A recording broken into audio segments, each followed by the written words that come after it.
Folks, we have so many endless problems, and this makes my mind race.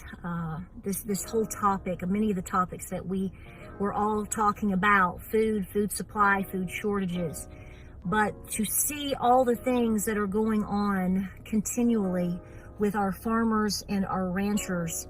If you take everything out of the equation that we are dealing with, from financial crisis to a housing market crisis pending, war, the politics, what else can we throw into the mix? If you just look at the problem with the food supply and the supply chain issues, and these problems have been going on. We have been warning you of so many different things well before 2022. We were talking about grain shortages and lots of issues last fall at a minimum.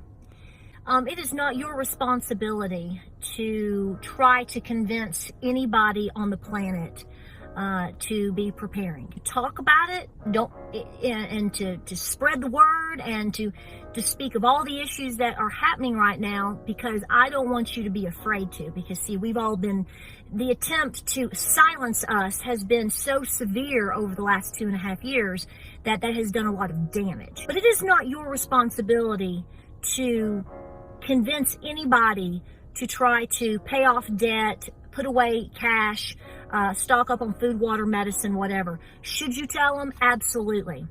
Say what you need to say and move on. We are all, in one way or another, everything that is walking and breathing, and all of the situations that have happened, everything is about to have at some point soon. Okay, whether it's tonight, whether it's next month, whether it's next year, the day of reckoning is coming.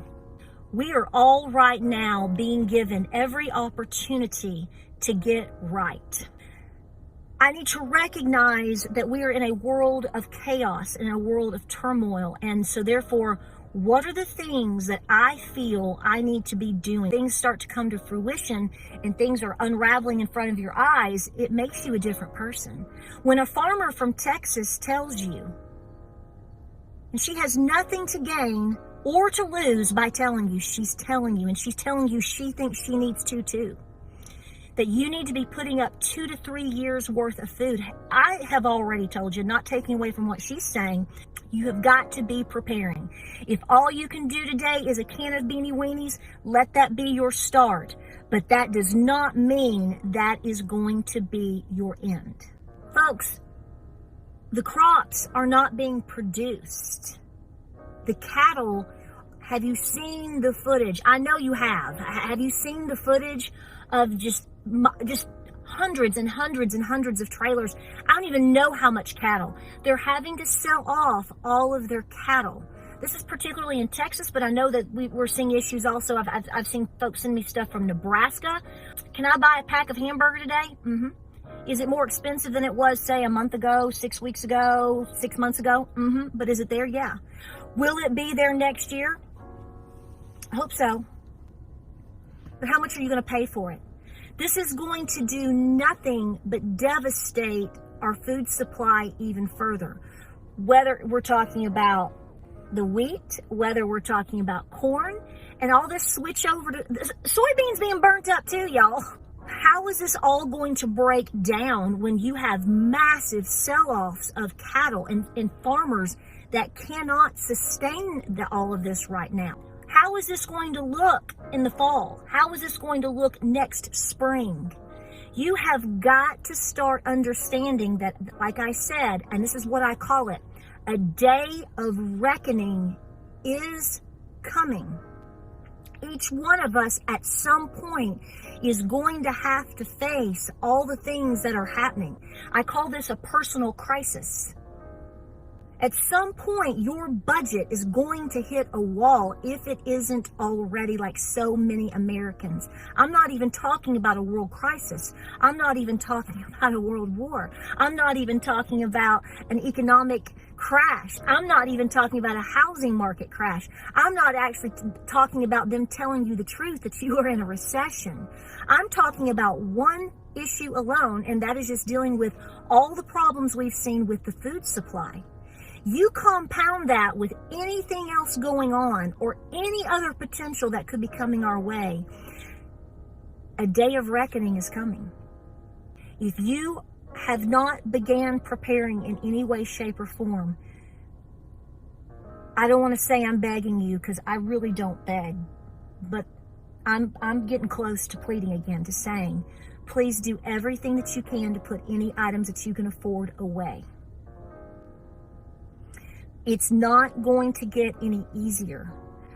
People are going to be strong-arming each other as best they can in all of these tough situations. And whether wrong or right is not the argument. It is that in the end, the average person like me and you does pay a price. If you have not started packing the pantry away with items that you know will last you several years as best you can, please start doing that today. Tomorrow is too late. Today is too late. So let me remind you once again, a day of reckoning is coming. If that scares you, let it walk through that fear right now today. Walk through it, yell at it, cry, then pray, then accept it, and then start doing something about it. Because we're not stopping it. When, it's not a matter of if, it's a matter of when. And every single day that we plug away and that we accept the reality for what it is, and we're doing something proactive about it, the better you're going to go through it and come out on the other side. Don't stop. The warnings are everywhere. They're coming from everywhere.